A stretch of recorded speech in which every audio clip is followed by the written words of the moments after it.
cette cérémonie inscrite en lettres d'or dans le calendrier des traditions des écoles militaires de formation. Elle célèbre en effet l'excellence et la fin de formation des 30 élèves de la deuxième promotion du cours de maîtrise. Intégrés à l'école en septembre 2022, ces élèves ont suivi avec discipline, abnégation et détermination durant 2 années académiques.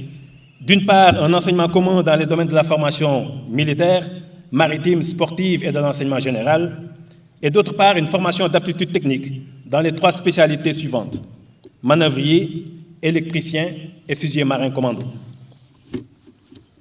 La formation commune vise à doter ces jeunes officiers mariniers des outils nécessaires leur permettant d'assurer les fonctions de cadre de premier niveau au sein d'équipes de travail des unités de la Marine nationale. Quant à la formation de spécialité, elle vise à transmettre aux stagiaires des connaissances techniques dans l'un des métiers de la Marine nationale, leur permettant de servir à bord des unités navales ou dans les services de soutien à terre, conformément au livret des compétences de l'EMAN, qui détaille l'ensemble des compétences, connaissances et aptitudes que les élèves doivent acquérir au cours de leur formation. Ainsi, dans la spécialité de manœuvrier, il est attendu de l'élève maestrance, au terme de sa formation, qu'il soit en mesure de manœuvrer et de naviguer avec les embarcations à moteur, surtout en situation de mauvais temps, tout en maîtrisant parfaitement les règles de route et d'amarrage des navires. En outre, les notions sur le remorquage, le passage au bassin, les manœuvres de port ainsi que sur la navigation leur ont été dispensées. Les multiples embarquements et séances pratiques en mer leur confèrent désormais les capacités nécessaires liées à la mise en œuvre des installations et du matériel du service manœuvre des unités navales. Quant aux électriciens, ils ont été formés pour veiller au bon fonctionnement des systèmes et des équipements électriques et électroniques installés à bord, comme à terre.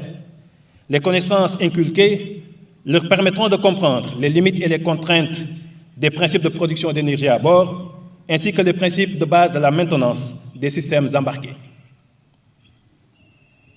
Les stages à bord des navires, combinés au séjour dans les ateliers de la flotte et dans les structures civiles de maintenance électronique de la place de Dakar, leur permettront d'être immédiatement opérationnels pour leur premier emploi au sein de la flotte.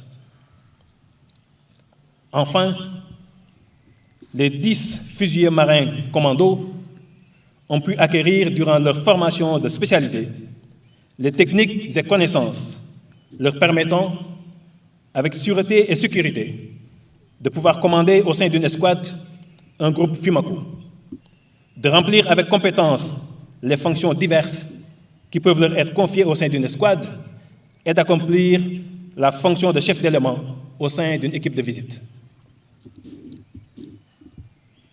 Le stage commando effectué dans les centres d'entraînement tactique d'Angor, Toubacouta et Patassi, en compagnie de leurs camarades de l'École nationale des sous-officiers d'active, ainsi que le brevet de parachutisme, ont été une belle opportunité pour développer d'ores et déjà cette fraternité d'armes, facteur de succès dans les futures opérations qu'ils seront amenés à mener ensemble.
La cérémonie qui nous réunit ce matin sur cette place d'armes de Léman consacre la fin de formation de la deuxième promotion des élèves second maîtres de cette école. Elle constitue ainsi une nouvelle étape importante franchie dans ce long processus de construction de notre corps académique militaire et naval. Comme vous le savez, Léman représente aujourd'hui non seulement un outil essentiel de notre système de formation militaire, mais également un cadre qui aspire à plus d'intégration régionale, à l'image de la dernière corvette de fin de formation des élèves qui a vu la participation d'officiers de marine des pays voisins avec des escales à Praia, Conakry et Banjul. Ainsi, 2 ans après son inauguration, Léman est en train de répondre qualitativement, quantitativement et surtout de façon progressive aux exigences en ressources humaines de la Marine nationale.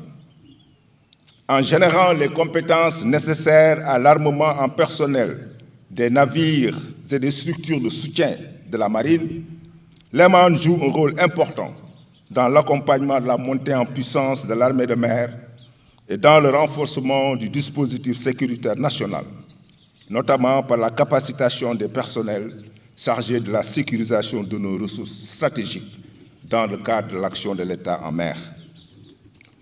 Pour atteindre ces résultats louables dans des délais aussi courts, je mesure à sa juste valeur tout l'effort déployé par les différents acteurs pour faire de cet établissement un pôle d'excellence. C'est pourquoi j'exhorte par cette occasion les grands commandements et services et les partenaires à contribuer davantage aux efforts de renforcement des capacités de Léman, notamment par la mise en place d'infrastructures nouvelles adaptées à la simulation, l'entraînement, la recherche et l'innovation, mais également par la mise à disposition de matériel pédagogique à la dimension de la vocation maritime, scientifique et technique de l'école. Car il est clair, c'est en investissant dans la formation de nos hommes et femmes que nous arriverons à bâtir la marine du futur, capable de faire face aux nombreux défis qui nous interpellent en mer.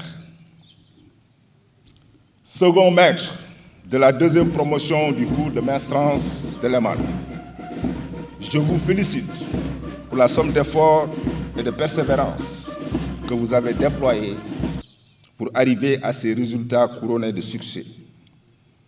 Le commandant d'école l'a d'ailleurs rappelé dans son allocution.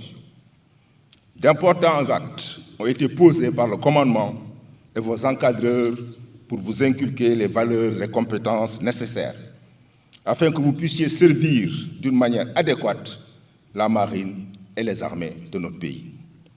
Vous devez donc mériter ces investissements en vous donnant pleinement dans vos futures unités d'emploi. À ce titre, je vous recommande de vous inspirer de l'exemple de l'enseigne de vaisseau de 2e classe Ousmane Faye, marin engagé et compétent et qui sera désormais votre parrain.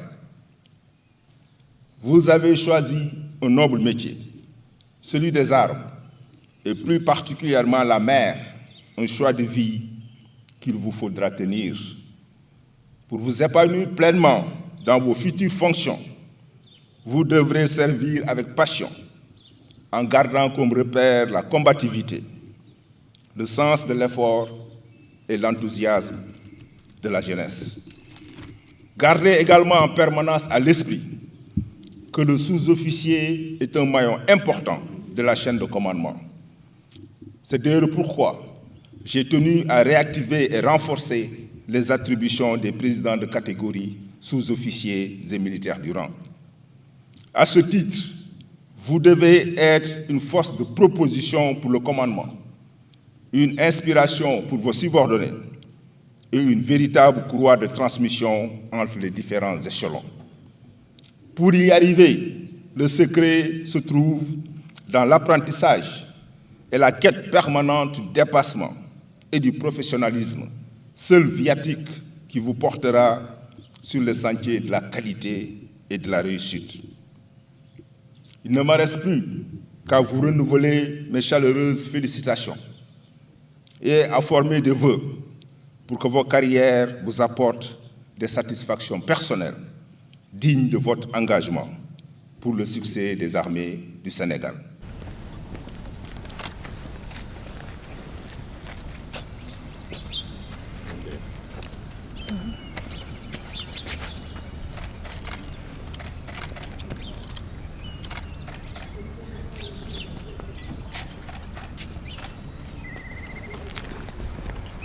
Second maître Sophie Diop, major de la 2e promotion du cours de maîtresse.